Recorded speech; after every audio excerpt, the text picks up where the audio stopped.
नमस्कार दोस्तों, मैं कृष्णा मुरारी आप सभी के बीच परीक्षा मैनिया में हार्दिक स्वागत अभिनंदन करता हूं। जैसा कि मैंने कल बताया था कि प्रैक्टिस क्वेश्चन लेकर आऊंगा और आपको प्रैक्टिस करवाऊंगा, तो आज हम चलते हैं उसी प्रैक्टिस सेट पे जो कल मैंने आपको बोला था। और बहुत ही सिंपल सा प्रश्न जो आपके एग्ज़ाम में आने वाले हैं, और वैसे प्रश्न जो आप हमेशा पढ़ते आ रहे हैं और वैसा ही एग्ज़ाम में पूछा जाता है, लेकिन हम लोग वैसे प्रश्न को इग्नोर कर देते हैं। लेकिन आपको वैसे प्रश्न को इग्नोर नहीं करना है। तो चलिए आज की क्लास में हम शुरुआत करते हैं।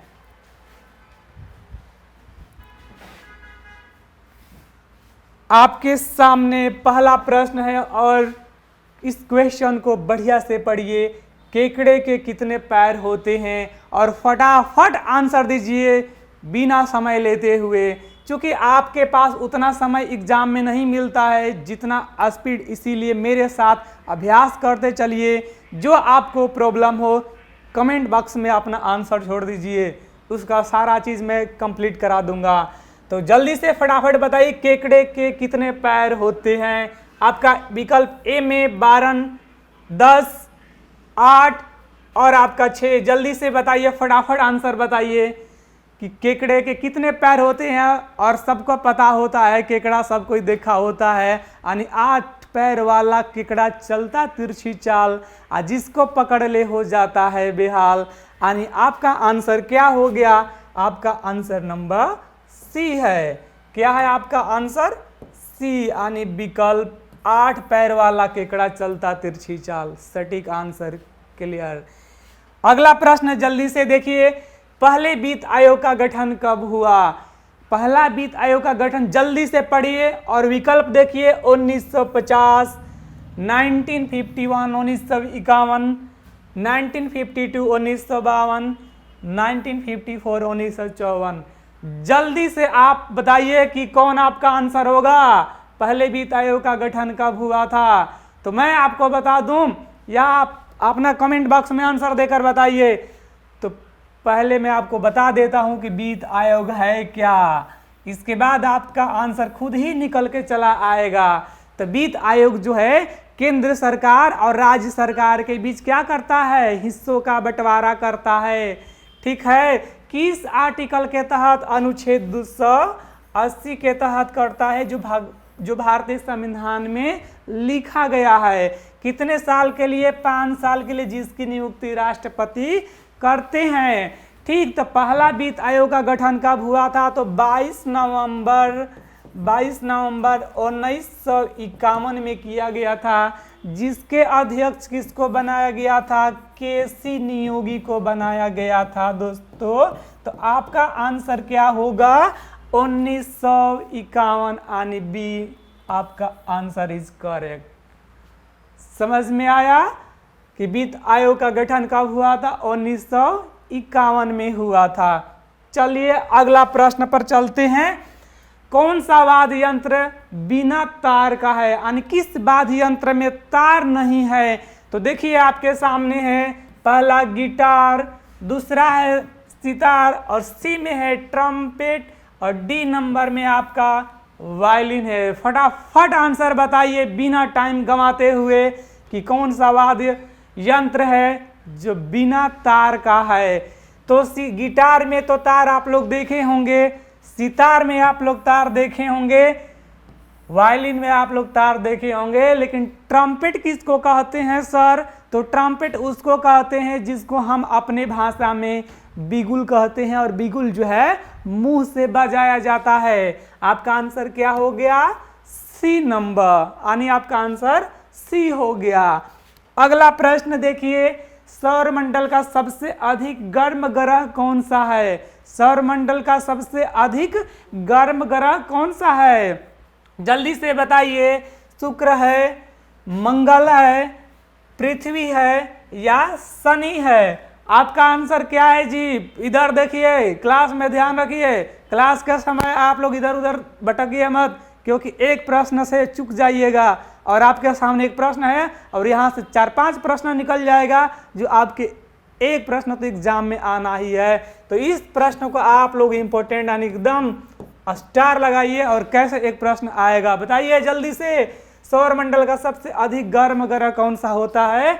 तो मैं आपको बता दूं, ए नंबर आपका आंसर है, शुक्र ग्रह है। क्यों है? क्योंकि यहाँ पर सल्फ्यूरिक एसिड पाया जाता है। क्या पाया जाता है? सल्फ्यूरिक H2SO4 पाया जाता है। और H2SO4 होने के कारण क्या होता है? गर्म होता है। इतना ध्यान रखिए। मंगल ग्रह को रेड ग्रह भी कहते हैं, यानी लाल ग्रह कहते हैं। क्यों? क्योंकि यहाँ पर जो मिट्टी पाई जाती है रेड कलर की पाई जाती है। किसके कारण रेड होता है? आयरन ऑक्साइड के कारण होता है। किसके कारण होता है? आयरन ऑक्साइड के कारण होता है दोस्तों, इतना ध्यान रखिए। आयरन ऑक्साइड के कारण होता है। आपका अब एक प्रश्न आपको तुरंत इसी में है, आपको बता रहे हैं कि सौरमंडल का परिचय। देखिए सौरमंडल में कितने ग्रह हैं? 8 ग्रह हैं। और सौरमंडल का परिचय किसने कराया था? कोपरनिकस ने कराया था। सौरमंडल का खोज किसने किया था? कोपरनिकस ने किया था। कोपरनिकस ने किया था सौरमंडल का खोज।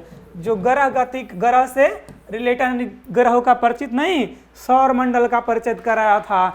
और ग्रह का परिचय कौन कराया?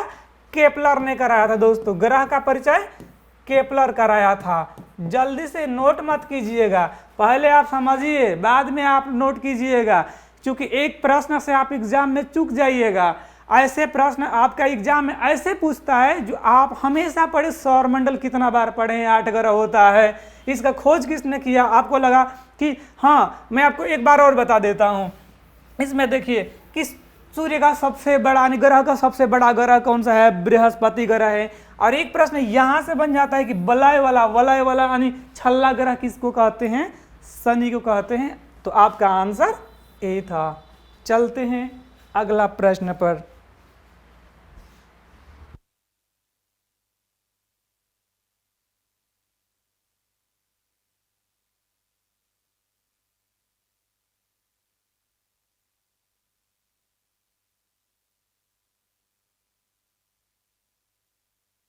चलिए नेक्स्ट प्रश्न पे चलते हैं हम। किस वस्तु पर भारत सबसे अधिक विदेशी मुद्रा आयात करता है? निर्यात नहीं करता है, आयात करता है। यानी भारत देखिए, भारत जो है सबसे अधिक किस देश को निर्यात करता है? तो यूएसए को। पहले यूएसए, कोई चीज आज के समय में ना भारत सबसे अधिक निर्यात किसको करता है? US, United state of America. लेकिन आयात करता है, मंगाता है। ठीक है, तो रबड़ मंगाता है कि चाय या पेट्रोलियम या दलहन? आपका जल्दी से इधर कौन सा आपका आंसर होगा बताइए जल्दी से। कि किस वस्तु पर भारत सबसे अधिक विदेशी कच्चा तेल यानी भारत में है किस चीज का? चूंकि अपना भंडार है नहीं यहाँ पर, तो सबसे अधिक क्या मंगाता है? कच्चा तेल यानी पेट्रोलियम। तो पेट्रोलियम पर सबसे अधिक पैसा खर्च करता है। ठीक, आज के समय में हमारा भारत कहाँ से मंगा रहा है? यहीं समुंदर पार, श्रीलंका मत जाइए, सऊदी अरब। कहाँ से? सऊदी अरब से मंगाता है दोस्तों। इसके बाद मंगाता है ईरान, लेकिन अब हाल ही में ईरान से नहीं मंगा रहा है, सऊदी अरब आंसर। यूएसए से मंगाता है। इसके बाद और सबसे अधिक भंडार किस देश के पास है? वेनेजुएला। कौन सा देश के पास है? वेनेजुएला के पास पेट्रोलियम का सबसे अधिक भंडार है। नेक्स्ट देखिए, रबड़ के यानी रबड़ के उत्पादन में भारत में अग्रणी राज्य कौन सा है? भारत में सबसे अधिक रबड़ किस राज्य में होता है? केरल में होता है। किस राज्य में? केरल में। केरल तो एक बार जाइए, घूम कर आइए। और विश्व में सबसे अधिक कहाँ होता है? थाईलैंड। थाईलैंड में होता है। और भारत चाय भारत में सबसे अधिक कहाँ होता है? असम में। कहाँ होता है? असम में होता है चाय। मॉर्निंग की तो चाय याद दिला देती है ना। तो चाय भारत में होता है असम में। और भारत एक ऐसा देश है जो चाय के उत्पादन और उपभोग में क्या है? पहला स्थान रखता है। देखिए दलहन, तो दलहन प्रदेश भारत में किस राज्य को कहते हैं? तो एमपी को, यानी एमपी मतलब मध्य प्रदेश को। ठीक है, तो दलहन में अब एक और यहां से प्रश्न एग्जाम में पूछा गया था कि पूरे विश्व में दलहन उत्पादन में भारत कितना प्रतिशत है। दलहन उत्पादन में दोस्तों याद रख, नोट कर लीजिएगा, 25% है। यानी विश्व में दलहन उत्पादन में भारत का हिस्सा कितना परसेंट है? 25% है। अब भारत में सबसे अधिक दलहन किस राज्य में प्राप्त होता है, यानी उत्पादन होता है? मध्य प्रदेश में। मध्य प्रदेश में सबसे अधिक एक और चीज की खेती होती है, सोयाबीन की, यानी सोया प्रदेश भी मध्य प्रदेश को कहते हैं। चलिए इतना तो क्लियर हो गया होगा ना, समझ में आया। अगला प्रश्न बताइए, नंदा देवी स्थित है, नंदा देवी पर्वत चोटी कहाँ स्थित है? जल्दी से फटाफट आंसर बताइए। हिमाचल प्रदेश में, नेपाल में, उत्तराखंड में, सिक्किम में। तो नंदा देवी, ठीक है। तो भारत का सबसे ऊंचा पर्वत शिखर कौन सा है? विश्व का माउंट एवरेस्ट है। कौन सा है? माउंट एवरेस्ट है, ठीक है। कहाँ स्थित है? तो नेपाल में। नेपाल में इसको किस नाम से जाना जाता है? सागर माथा, सागर माथा के नाम से जाना जाता है। यानी विकल्प सी तो आपका होगा ही नहीं। चलिए इसके बाद चलते हैं दूसरा। भारत का यदि विश्व का था, अब भारत में पूछे तो केटू गाडविन। क्या भारत का सबसे ऊंचा पर्वत शिखर कौन सा है? केटू गाडविन है। और केटू गाडविन कहाँ स्थित है? काराकोरम पर्वत श्रेणी, तो विकल्प में तो है ही नहीं। ये भारत का पहला हो गया। दूसरी बात है कंचनजंगा। कौन? कंचनजंगा, कंचनजंगा, ठीक है। भारत का सबसे दूसरा ऊंचा पर्वत शिखर कौन सा है? कंचनजंगा, जो कहाँ स्थित है? सिक्किम में। लीजिए ये भी विकल्प आपका नहीं हुआ। बताइए तो कौन सा बचा? उत्तराखंड। यानी आपका भारत का तीसरा ऊंचा पर्वत शिखर कौन सा है? नंदा देवी। और किस राज्य में स्थित है? उत्तराखंड में। क्लियर। अगला प्रश्न देखिए, समझ में तो आ गया ना। देखिए माउंट एवरेस्ट विश्व का, तो नेपाल हमारे देश में नहीं है। दूसरी बात कंचनजंगा, केटू गाडविन वो काराकोरम पर्वत श्रेणी में, वो भी विकल्प में नहीं है। कंचनजंगा सिक्किम में, वो भी विकल्प में नहीं है। बच क्या? उत्तराखंड, नंदा देवी। हिमालय में तो देखिए हिमालय पर्वत में, बस एक बात बता दें, हिमालय क्या सेब की खेती के लिए, सेब अधिक, सबसे अधिक कहाँ सेब होता है? हिमाचल प्रदेश। इसके बाद जम्मू कश्मीर, विश्व में तो यूएसए। ध्यान रखिए। अगला देखिए, म्यूर द्वीप किस नदी द्वीप पर स्थित है? म्यूर द्वीप ऐसे तो माजुली से हमको लगता है कि म्यूर द्वीप बना है क्या? माजुली द्वीप से, ठीक है। हाँ माजुली। चलिए माजुली द्वीप सबसे कहाँ स्थित है? असम में। और वहीं पर एक और द्वीप है, कौन? म्यूर द्वीप। और म्यूर द्वीप बना है किस नदी पर? ब्रह्मपुत्र नदी पर। अब ब्रह्मपुत्र नदी कहाँ है? असम में है। इस ब्रह्मपुत्र नदी को अलग अलग राज्यों में, यानी अरुणाचल प्रदेश में इसको किस नाम से? दिहांग के नाम से जाना जाता है। दिहांग के नाम से। ब्रह्मपुत्र नदी को तिब्बत में सांगपो के नाम से जाना जाता है। इसी ब्रह्मपुत्र नदी को बांग्लादेश में यमुना के नाम से जाना जाता है। अब ब्रह्मपुत्र असम में यानी असम के जो लोग हैं वो ब्रह्मपुत्र को किस नाम से? ब्रह्मपुत्र के नाम से जानते हैं। चलिए यमुना जो है, तो देखिए यमुना से मैं एक बात बता दूं कि दिल्ली किस नदी किनारे स्थित है? यमुना नदी। कौन सा? यमुना नदी। गंगा यानी भारत की सबसे बड़ी नदियों में से एक, यानी सबसे भारत की बड़ी नदी कौन सी है? गंगा नदी। महानदी कहाँ स्थित है? जल्दी से, महानदी कहाँ स्थित है? ओडिशा, ठीक। नेक्स्ट प्रश्न पर चलते हैं। देखिए अगला, निम्नलिखित में कौन सी नदी कर्नाटक में कुंचिकल जलप्रपात बनाते हैं? दोस्तों एक बात बता देते हैं इस प्रश्न से, ठीक है। तब तक से आप रीड कीजिए कि जब हम लोग आप पे जिस चीज़ का आप प्रिपरेशन कर रहे हैं, अभी आप एसएससी का मेन आपका टारगेट क्या है? हाल ही में एग्जाम आने वाला है एसएससी जीडी, और आप इस तरीका से पढ़िए ना। सेट देखिए दिन में कम से कम 1 या 2 टेस्ट लगाइए, एकदम 100% लगाइए। इससे क्या होगा कि आप कितना पढ़ते हैं वो मायने नहीं है, लेकिन कितना प्रैक्टिस करते हैं ये मायने जरूर है। और यही प्रैक्टिस आपको एग्जाम में सफल, पता है। जरा सोचिए कि एक बार आप सैनिक में चले जाते हैं, सीआरपीएफ, बीएसएफ, तो बताइए एसएसबी, तो आपका सपना साकार हो जाता है। जरा सोचिए कितना घर वाले खुश होंगे।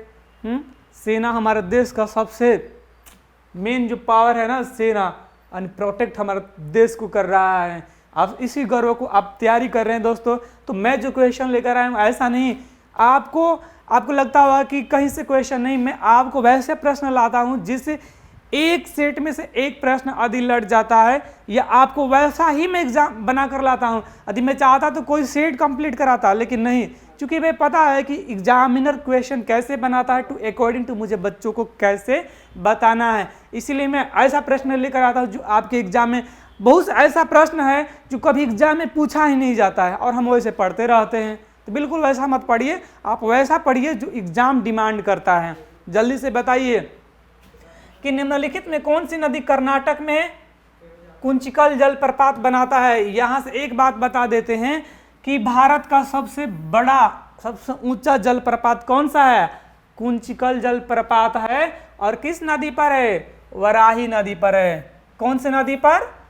वराही नदी पर है। मांडवी तो ये चले जाइएगा, गोवा ये नहीं है, ठीक है। यानी भारत का सबसे ऊंचा जलप्रपात कौन सा है? कुंचिकल जलप्रपात है। और किस नदी पर है? वराही पर। इसको याद कर लीजिए। अगला देखिए, सुंदरबन डेल्टा नदियों द्वारा बनाया गया है। भारत का सुंदरबन कहने से पता चलता है कि भाई वहां सुंदर होगा। सुंदरबन मीन्स सुंदर, वहां का भाई हरियाली होगा, पानी होगे, नदियां होगी, झील होगे, वन अभ्यारण्य होगा, सुंदरी वृक्ष होगा, ठीक है। तो सुंदरबन सबसे पहले कहाँ स्थित है पहले बताइए? पश्चिम बंगाल में। बाद में आप आंसर विकल्प देकर बताइए सुंदरबन कहाँ स्थित है? पश्चिम बंगाल में। किस वृक्ष के लिए प्रसिद्ध है? सुंदरी वृक्ष के लिए प्रसिद्ध है। एक खास बात है सुंदरी वृक्ष का ना, कि जो इसका फल होता है पकने से, जब भी पकता है नीचे गिरेगा बीज बन जाता है, इसका खास बात है। यहाँ पर सुंदरी, पश्चिम बंगाल में सुंदरबन को सुंदर, अभी क्या है, सुंदर राष्ट्रीय उद्यान भी घोषित किया गया है, जो इस यानी पश्चिम बंगाल का जो पश्चिम बंगाल में टाइगर के लिए यानी बाघ के लिए विख्यात है। जल्दी से बताइए तो डेल्टा क्या होता है? डेल्टा ये नदी आ रही है समुद्र में, अपना जल डाल देती है, यानी नदी में जो नदी बन जाती है उसको बता रहे डेल्टा। तो सबसे विश्व का सबसे बड़ा डेल्टा बनाने वाली नदी कौन सी है? गंगा ब्रह्मपुत्र। गंगा और ब्रह्मपुत्र दोस्तों, ये आपका सटीक आंसर हुआ। कौन सा? विकल्प नंबर 4, यानी ABCD दिया रहो तो आपका answer D is accurate answer. समझ में आया? अगला प्रश्न आप बताइए, निम्नलिखित में से कौन गंगा नदी की सहायक नदी नहीं है? बताइए। ऐसा ही प्रश्न एग्जाम में आता है, ऐसा नहीं कि कौन सा सहायक है, सहायक रहेगा तो आपको तो बता ही दीजिएगा विकल्प से, लेकिन कौन सा सहायक नहीं है? जल्दी से बताइए, पढ़िए। निम्नलिखित में कौन गंगा नदी की सहायक नदी नहीं है? अच्छी एक बात बताइए, क्या मेरी बात समझ में आपको नहीं आती है? जो मैं आपको पढ़ा रहा हूँ मेरी बात समझ में आती है ना? यदि नहीं आती है तो प्लीज़ कमेंट के माध्यम से आप बताइएगा या जय हिंद लिखिएगा। मैं समझ जाऊंगा कि आपको समझ में नहीं आती है। मैं दोबारा आपको कोशिश करूंगा समझाने के लिए, यानी आपको दोबारा समझाने के लिए कोशिश करूंगा। इस चीज़ को मेरी चीज़ है, ये मेरी गारंटी है कि मैं आपको किसी भी तरह आपको समझा दूं और आपको समझ में आ जाए और आपका एग्जाम में क्वेश्चन आए, बस। चलिए, कौन गंगा नदी की सहायक नदी नहीं, यानी हेल्प नहीं करती है भाई? सोन तो करती ही है। कहाँ से निकलती है? अमरकंटक की पहाड़ी। कहाँ? मध्य प्रदेश है ना। तो याद रखिए, एक प्रश्न यहाँ से भी बन जाएगा। सोन कहाँ से निकलती है? अमरकंटक। अमरकंटक की पहाड़ी से। अमरकंटक की पहाड़ी है मध्य प्रदेश में, ठीक। दूसरा क्या? रामगंगा कली। तो रामगंगा और कली तीन गो, यानी तीनों लोग एक और कर दीजिए, सोन, कली और रामगंगा। अभी पेनगंगा से मत याद रखिए, ये तीनों क्या है? गंगा की सहायक नदी नहीं है। जबकि पेनगंगा किसकी सहायक नदी है? पेन, या देखिए पेन मेरे हाथ में है, पेनगंगा चाहे वेनगंगा, ठीक है, ये गोदावरी नदी की सहायक नदी है। किसकी? गोदावरी की सहायक नदी है। गोदावरी नदी कहाँ है? नासिक, महाराष्ट्र, याद रखिएगा। चलिए नेक्स्ट प्रश्न पर चलते हैं हम। अगला प्रश्न आपके सामने की कौन सी नदी जोग जलप्रपात बनाती है? जोगरोस्पा कौन सी? ये तो प्रश्न है, लेकिन याद रखिए पूछ देता है कि विश्व का यानी भारत का सबसे बड़ा जलप्रपात कौन सा है, तो हम लोग को याद रहता है जोगरोस्पा, और उसी पर बार बार दिमाग जाता है, उसी विकल्प में हम क्या कर देते हैं? आंसर लगा देते हैं। लेकिन इस समय कुंचिकल जलप्रपात भारत का सबसे बड़ा जलप्रपात है। और दूसरा कौन सा है? जोग गरोस्पा है जो कौन सी नदी पर स्थित है? शरावती नदी पर। कहाँ स्थित है? कर्नाटक में स्थित है। क्लियर? कोई दिक्कत इसमें हुआ? बताइए। यानी जोग जलप्रपात बनाती है गिर स्वरूपाकार में जल पर। कौन सी नदी को जोग गरोस्पा कहा जाता है? शरावती नदी को, जो कहाँ स्थित है? कर्नाटक में स्थित है। नेक्स्ट प्रश्न पे चलते हैं।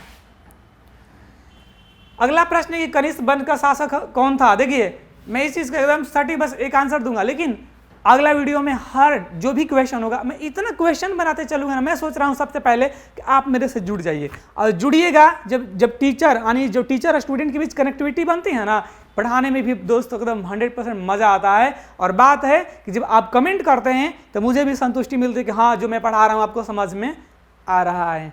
ठीक है, बताइए कनिष्क वंश किस, तो पहले मैं एक बात बता दूं, मुगल। यहां पहले देखिए गेस कीजिए ना, पहले जल्द तुरंत आंसर मत बनाइए। मुगल, बाबर से जाइए। ठीक, 1526 ईस्वी में बाबर और इब्राहिम लोदी के बीच युद्ध होता और उसके बाद 1526 ईस्वी में बनाया बाबर ने स्थापना किया किसका? मुगल वंश का। मौर्य के लीजिए, चंद्रगुप्त मौर्य, यानी मौर्य वंश का स्थापना किसने किया था?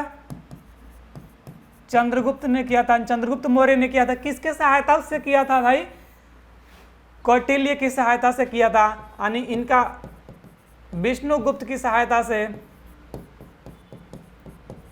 विष्णुगुप्त की सहायता से किया था। एक प्रश्न यहां से एक और बन जाता है क्या कि इनमें कितने शासक हुए? ठीक है, तो चंद्रगुप्त के बाद कौन सा शासक था? तो बिंदुसार।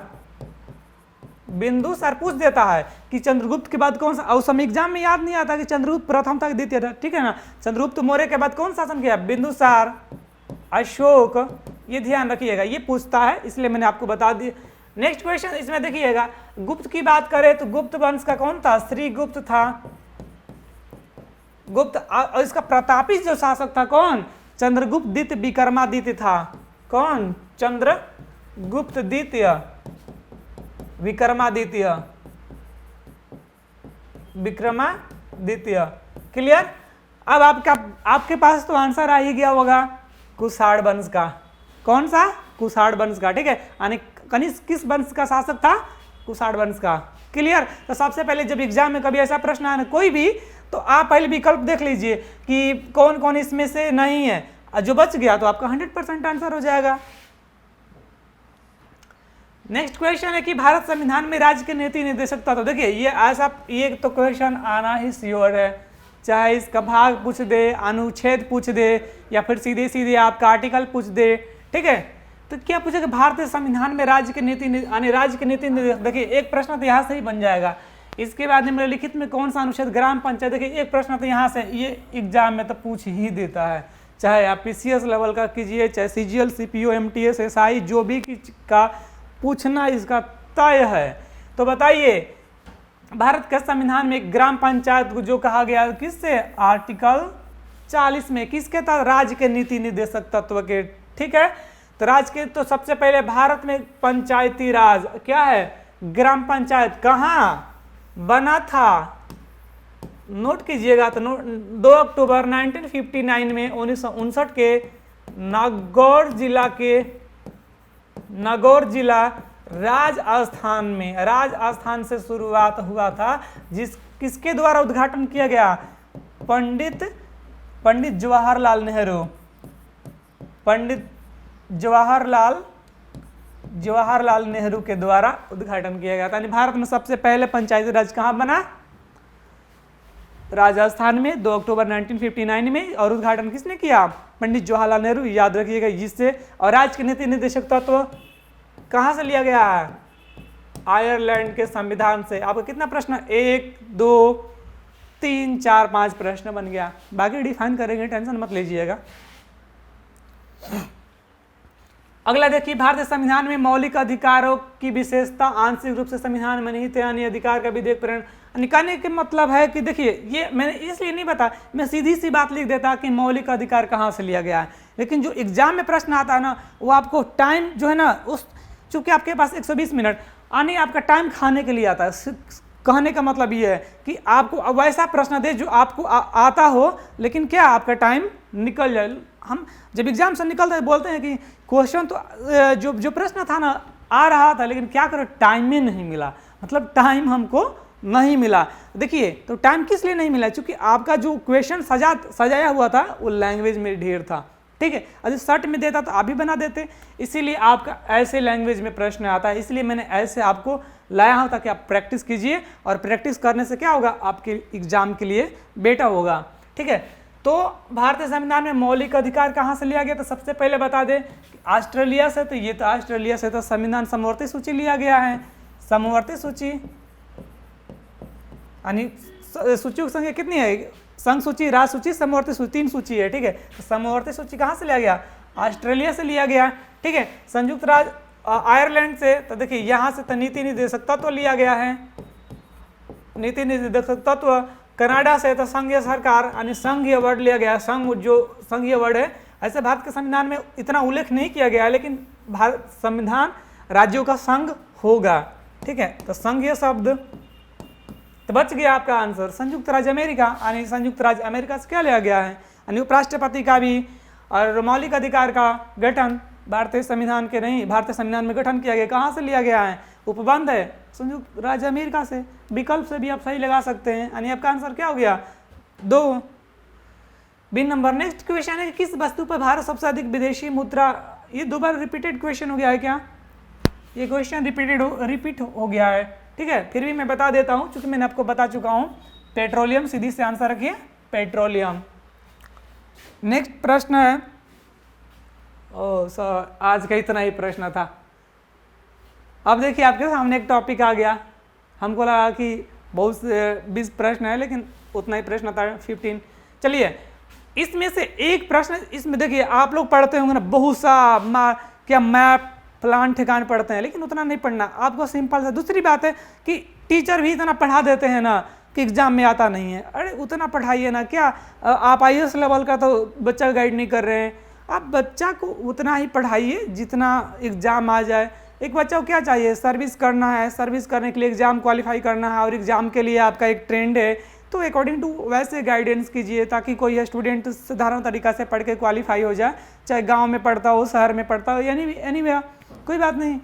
तो हम लोग इतना पढ़ाते हैं ना, ये पढ़ लो वो पढ़ लो, और एग्जाम में आता ही नहीं है। गुस्सा हो जाता है स्टूडेंट की, बस सर तो पढ़ा दिए, इतना लिखवा दिए, नोट्स बनवा दिए कि एग्जाम में लड़ नहीं। मेरी का नाम है कि बस वैसे प्रश्न पढ़िए जो बार बार रिपीट होता है, जो फेमस है और एग्जाम में आने की संभावना है, ठीक है। तो 2-3 चैप्टर में चैप्टर नहीं पढ़ना है, बस आज में 10 मिनट का 2 मिनट में खत्म हो जाएगा।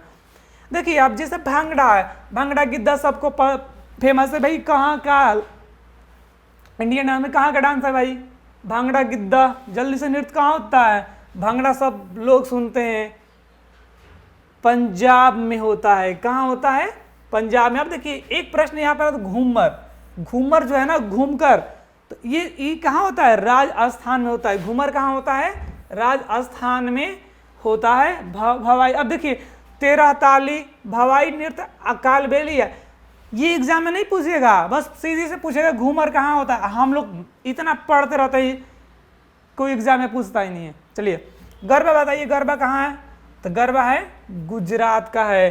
पंडवानी, देखिए ये क्वेश्चन इंपॉर्टेंट है, इसको नोट कर लीजिएगा, पंडवानी, ठीक है। पंडवानी कहाँ का लोक नृत्य है, मध्य प्रदेश का है। कहाँ का, मध्य प्रदेश का है। अब देखिए तमाशा लावनी, ये हमेशा एकदम सिंपल सा है, और हर टॉपिक में कहीं भी खोजिएगा ऐसा प्रश्न मिल जाएगा। यदि मैं चाहता था इसमें बहुत सारा बना, लेकिन नहीं।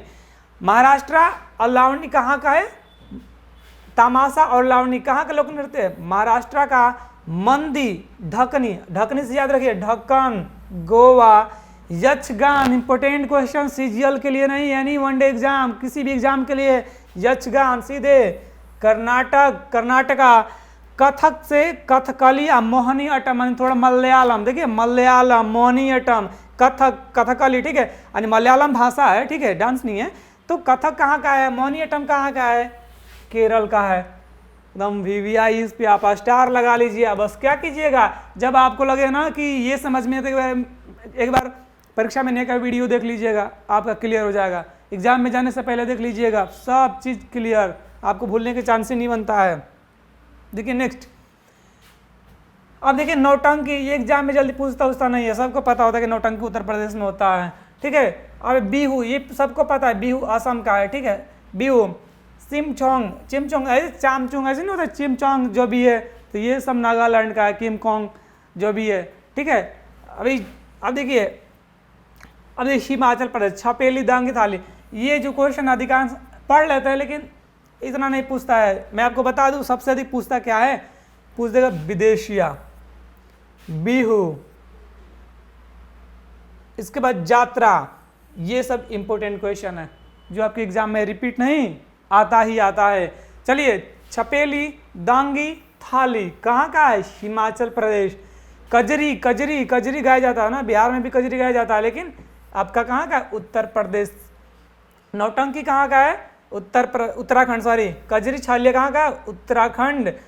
नौटंकी उत्तर प्रदेश। विदेशिया, विदेशिया मूवी देख लीजिएगा, ठीक है, विदेशिया बहुत ही अच्छा मूवी है, ठीक है, बिहार का है।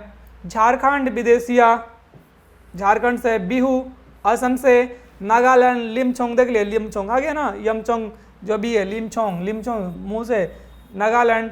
यात्रा, ये क्वेश्चन बहुत इंपॉर्टेंट है, यात्रा, यात्रा भगत नाम रखिए।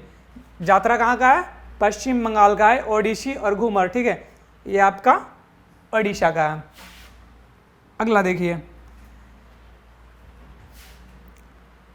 खुद दंडी नाच रऊफ, रऊफ जो है, यहाँ पर एक इंपॉर्टेंट क्वेश्चन यहाँ से आता है, रऊफ कहाँ का डांस, यानी कहाँ का लोक नृत्य है, ठीक है, जम्मू कश्मीर, ये फेमस है।